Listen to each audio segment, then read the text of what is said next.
Bathroom, small bathroom. Clear.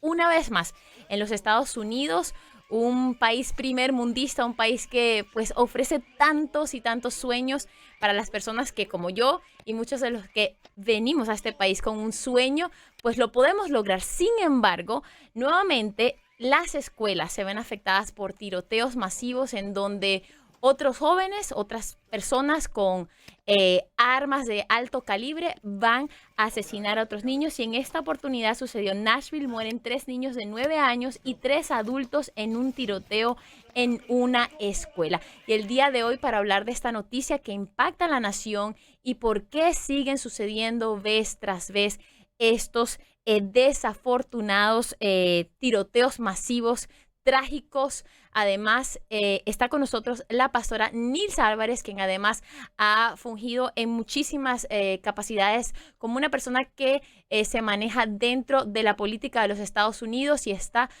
hablando todo el tema de la fe dentro de la política. Pastora Nilsa, ¿cómo estás? Muchísimas gracias por estar con nosotros aquí en Borrón y Cuenta Nueva. Nuevamente vuelve a suceder esto. Hola, Carolina. Pues sí, estamos sacudidos por esta tragedia. I get teary-eyed. I'm sorry. Estamos aquí en Tennessee. Es difícil porque nosotros tenemos nuestros hijos aquí en una escuela cristiana, aquí en el área del este de Tennessee. Y nos duele saber de esta gran pérdida. Wow.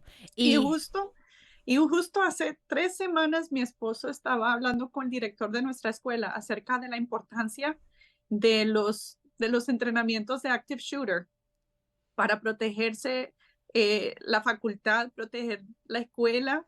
Y de verdad, yo creo que hoy el director debe de estar pensando, oh my gosh, la familia Álvarez me tocó este tema por algo, ¿verdad? Uh-huh.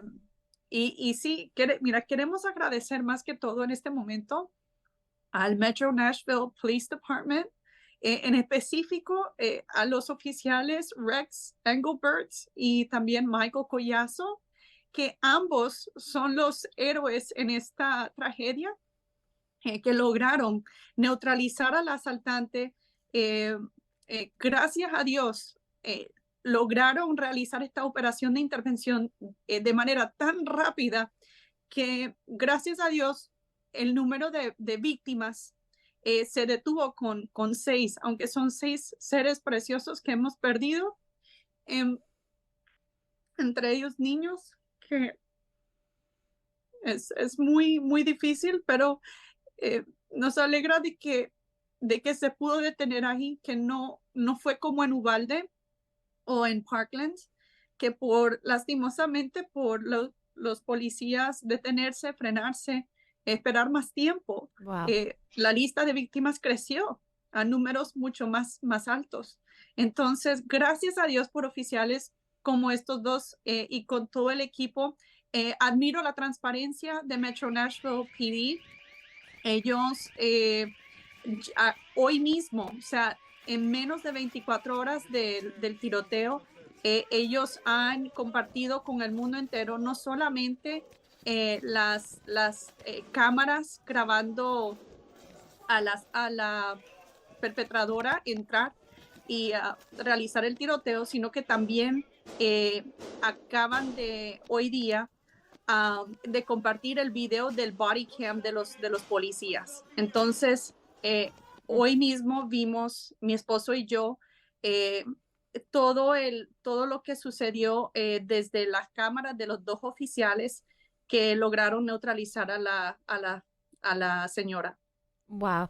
Y es desafortunado, de verdad, no hay palabras porque yo no soy madre, pero sí soy tía y soy tía de unos niños en edad escolar, y es como la pesadilla con la que muchos padres tienen que lidiar día tras día.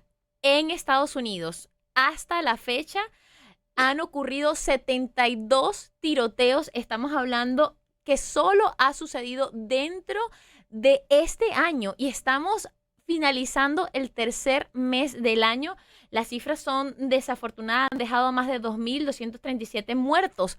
O sea, los números son horribles y es una pesadilla como padre, como miembro de una familia con niños, el terror de mandar tus hijos a la escuela. Tú estás en Nashville, tú estás en Tennessee, lo estás viviendo. Además, esto sucedió, para poner a las personas que quizás no están familiarizados con toda la noticia en contexto, murieron 3 niños y 3 adultos, o por lo menos ese es el conteo que se tiene hasta ahora, y la policía informó que sus agentes, como tú bien lo decías, enfrentaron y abatieron a quien perpetró este ataque, Audrey Hale, de 28 años, quien además fue un estudiante de esa institución cristiana, una escuela privada y una escuela cristiana. Eh, Tantos detalles y esta barbaridad, cómo un padre puede tener la paz mental de todo esto. Veíamos también en las redes sociales como una maestra crea una especie de pared falsa donde se protegen, crea un búnker. Es que hay tanto para hablar, tanto para decir y tanta frustración, dolor y angustia. Sí, una de las cosas que yo pienso que nos ayuda a nosotros los papás es que nos informemos y también tengamos estas conversaciones con nuestros hijos. Una de las cosas que yo estaba hablando con mis hijos la semana pasada, porque se ha puesto viral en las redes sociales, peleas violentas de jóvenes entre ellos, con niños. Sí. Yo les dije, muchachos, quiero que sepan que dentro de poco nosotros le vamos a dar un taller de defensa propia, de self-defense, cómo tú puedes desarmar a una persona con solo 2, 3 movimientos y saber defenderte en ese momento. Una de las cosas que estamos viendo es que nosotros no podemos ver a nuestros hijos como ovejas entre lobos. Tenemos que formarlos a que sean leones entre lobos. Wow. Y que ellos mismos tengan la facultad de poder defenderse. Una de las cosas que yo le di a mi hija, ella obviamente no lo lleva a su escuela, ella solo se lo lleva cuando ella está afuera con las amigas, cuando estemos en la calle, en la tienda, porque han habido tiroteos en Walmart, han habido tiroteos en cines. Entonces, ella tiene el famoso lipstick taser. Y se ve como un labial y es un taser. Y con eso ella puede inmovilizar a alguien que quiera asaltarla en el baño o que quiera asaltarla en un momento desprevenido. Entonces, nosotros tenemos que enseñarle a nuestros hijos, obviamente a la edad apropiada, a defenderse. Y cuando son pequeños, a comunicar cosas que puedan estar sucediendo en la escuela o en la iglesia, no importa. Es que hay depredadores en todos lados. Ellos saben infiltrarse en el sistema religioso, en el gobierno, en la comunidad, en tus lugares preferidos. No hay ningún lugar exento de una agenda maquiavélica. Lastimosamente, nosotros hemos nacido en una creación quebrantada y por eso necesitamos de Cristo y por eso necesitamos de Dios. Sabemos que la violencia, aún en una escuela cristiana como la que pasó ayer, después, o sea, ahora al informarnos, ¿verdad? Porque hay que esperar, después de que los eventos suceden, yo siempre le digo a la gente, no reaccionen, simplemente oren por las familias, no se metan en temas políticos, simplemente oren, porque hoy día amaneció una familia con una cama vacía. Esa es la realidad nueva de 3 papás de 3 familias adicionales de los miembros de facultad que fallecieron. Entonces, sean humanos. Cuando pase un tiroteo, cuando pase una tragedia, dice la palabra que nosotros lloremos con aquellos que están en luto y que nos regocijemos con aquellos que están en temporada de victorias y de alegrías. Nosotros tenemos que ser primero humanos. Por favor, acompañen a estas familias en oración. Ahora que todo se empieza como a calmar, ¿verdad? Ahora es cuando podemos ver la información que está saliendo, que estamos aprendiendo de la muchacha de 28 años que realizó este tiroteo, que todavía no puedo concebir en mi mente que una mujer de 28 años pueda realizar esta acción. Pero la realidad es que cuando empiecen y ya el Metro Nashville PD ha puesto la información acerca de la asaltante y pusieron la información que han encontrado en el vehículo de la muchacha, Se muestra de que ella tenía una agenda. Esta era el primer lugar, o sea, este lugar, esta escuela fue el primero de otros lugares que ella iba a balear. O sea, no era sola esta escuela, solo que gracias a Dios la intervención llegó tan rápido que ella murió antes de poder realizar esta agenda oscura. Cuando vieron cuál es el estilo de vida de esta muchacha, ella es lo que dicen una transivista, una mujer trans que se cree hombre, quiere que la gente la reconozca con los pronombres de he, him, de hombre, y ella es parte de un grupo de activistas que han sido como que están queriendo pues dar voz a la agenda trans aquí en los Estados Unidos.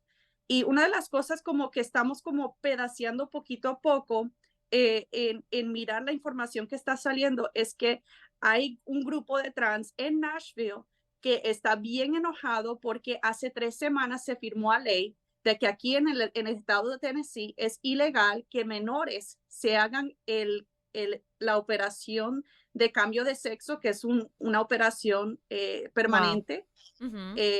y que tiene repercusiones fuertes médicas, del cual no se habla en la comunidad trans.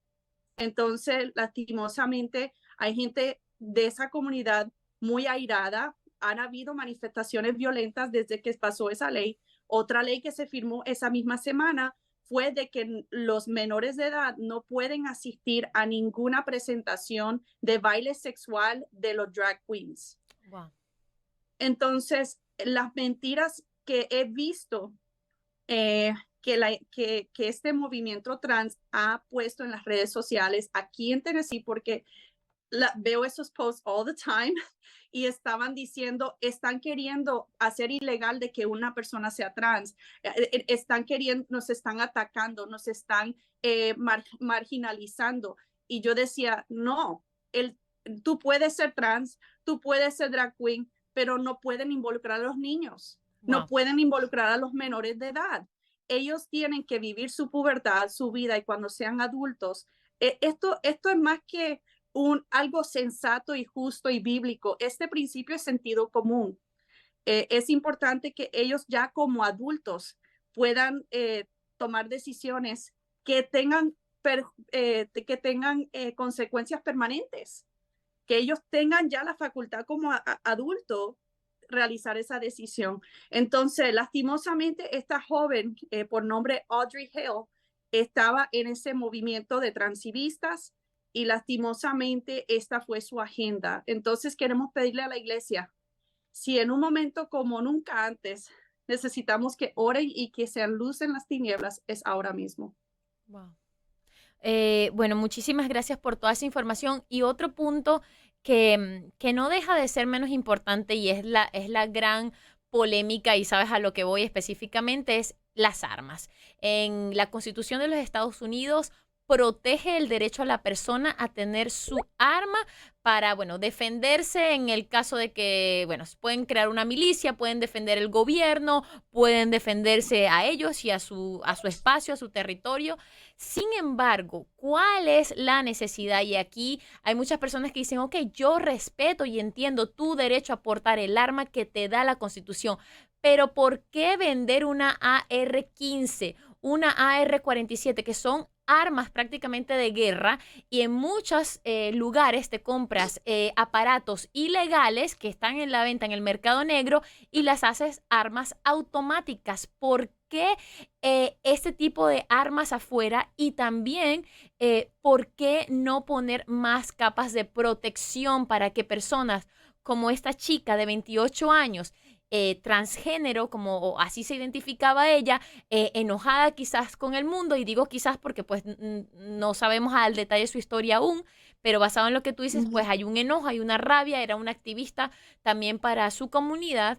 Entonces, personas como estas tienen acceso a las armas, la compró de manera legal y va a atacar a 3 niños de 9 años, que como tú dices, hoy en día esas camas están vacías, y 3 adultos que estaban seguramente haciendo el bien, estaban trabajando con una misión, con un propósito, que hoy ya no están aquí. Entonces, ¿qué se hace en este caso? Y te lo pregunto en particular porque tú, además de ser una pastora y de ser una mujer cristiana con la bandera muy fuerte de la fe, es tu estandarte, pues tú estás en el mundo de las políticas, entiendes cómo funciona esto al punto de que has trabajado en el ámbito presidencial de este país. Entonces, ¿qué se puede hacer? ¿Qué podemos hacer? ¿Dónde comienza el derecho del otro de portar arma? ¿Y dónde comienza mi derecho de tener vida y de proteger mi vida? Pues una de las herramientas que le quiero brindar a los papás que están sintonizando, si no leen inglés, aprendan porque este libro va a ser de mucha bendición para ustedes. Es en inglés, se llama Why Meadow Died y lo escribió un amigo mío que lastimosamente perdió a su hija en el tiroteo de Parkland. Wow. Ahí él entra en detalle las diferentes políticas locales en el condado de Broward que permitieron que alguien como Cruz, con la trayectoria que él tenía de trastornos, cómo él logró adquirir un arma. El problema obviamente no es el arma en el sentido de que no se puede culpar a los objetos por las decisiones de los seres humanos. Eso es, sabemos, yo sé que la audiencia tiene ese sentido de común. Ellos no van a culpar el tenedor por su obesidad, no van a culpar a su carro por el choque. Cada quien es responsable de sus decisiones y la culpa de lo que pasó ayer tiene que caer sobre la cabeza de la asaltante. Ella es la culpable, ella tomó esta decisión y lastimosamente esa es una realidad en la que vivimos todos los días. Son nuestras decisiones que pueden afectar o bendecir a los demás. En lo que es nuestra constitución como segunda enmienda, ellos entendían, y acuérdate que al establecer a los Estados Unidos estaban escapándose de la tiranía de Inglaterra. Y yo sé que esto va a resonar bastante contigo, Carolina, por ser venezolana, pero nosotros sabemos que esa enmienda, más que todo, es para que el ciudadano se pueda proteger de la tiranía de un gobierno.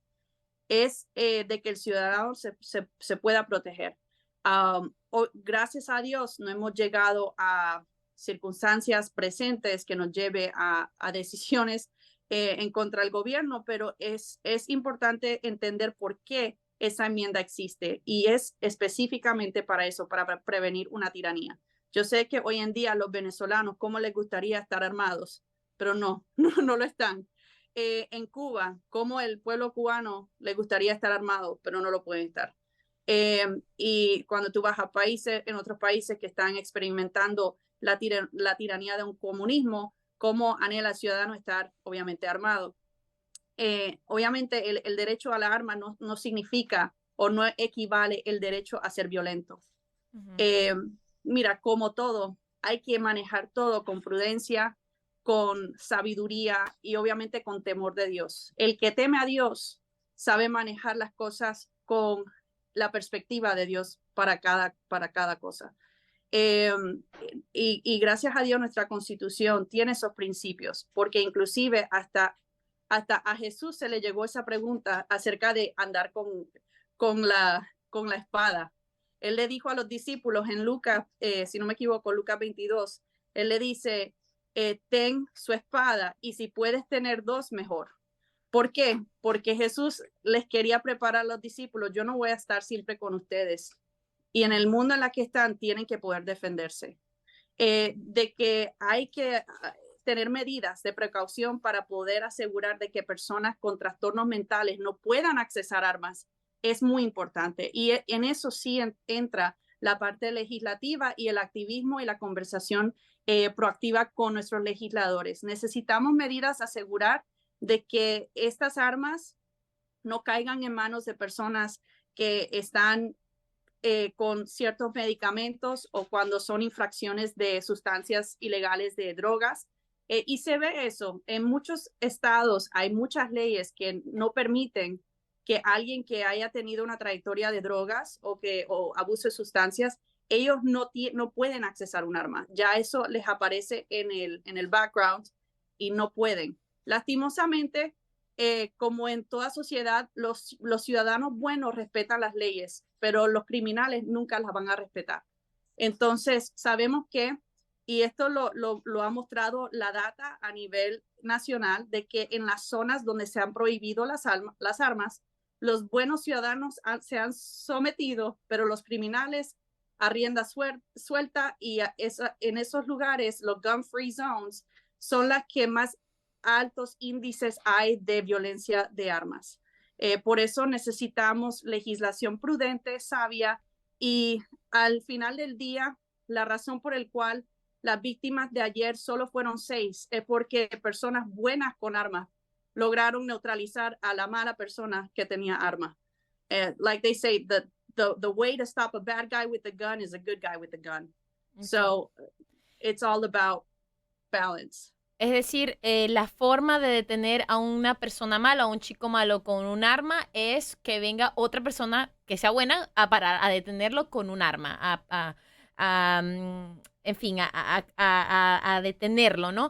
Pero yo me sigo quedando con la misma pregunta: ¿cuántas muertes más hacen falta? ¿Cuántos niños más van a morir en las escuelas con armas de este calibre, de este alto calibre? Quiero terminar con esto, con armas de esta capacidad, y cuándo se van a realizar esas legislaciones que ya son más que necesarias. Yo personalmente estuve cubriendo desde el momento que se dispararon las alarmas de lo que sucedió en Parla, que fue aquí en la Florida, como por 3-5 días consecutivos. El último día, bueno, yo hacía entrevistas, hablaba con todo el mundo, estaba en esta adrenalina de la noticia, entrevistas, enviar información a Atlanta para que la difundieran por todo el país. Y llegó un punto, el día 5, que recordé que yo también era un ser humano y me desplomé al ver a estos niños fallecidos. Es más, la primera persona que entrevisté fue a la tía de Joaquín Oliver, si mal no recuerdo su nombre. Una tía, yo soy tía y amo a mis sobrinos con locura, como si fueran míos. Entonces, esa entrevista a mí me ha marcado hasta el día de hoy. Y ella me dijo en esa entrevista, cuando recién llegamos, fue la primera persona que entrevisté, y me dice: mi hijo está bien, pero no sabemos nada de mi sobrino. Y al otro día, a primerísima hora, pues confirman la muerte de este chico, y mi productor me dice: la persona que entrevistaste, ese es el sobrino de ella, falleció. Y wow, fue un golpe muy duro. Y muchas personas ajenas a esto, ya estamos hartos, ¿no? De ver esto en las escuelas. Entonces, ¿hasta cuándo estas armas de este calibre, y cuándo realmente se van a poner de acuerdo para hacer una legislación? Porque otra cosa que hay que mencionar es que la industria de las armas pues otorga un dinero importante a los políticos en el llamado cabildeo. ¿Qué podemos decir ahí? ¿Qué verdades, o cómo podemos subsanar estas emociones de las personas que están allá afuera con este sentimiento?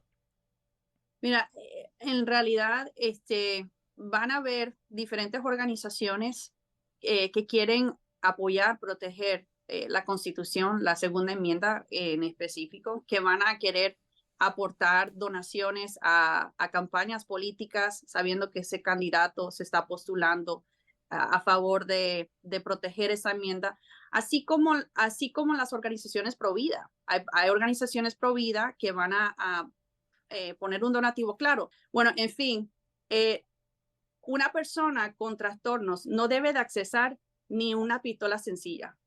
¿Me entiendes? O sea, los protocolos para adquirir un arma, todos estamos de acuerdo que deben de ser medidas muy buenas para que sea más difícil para que la persona que tiene malas intenciones lo pueda accesar.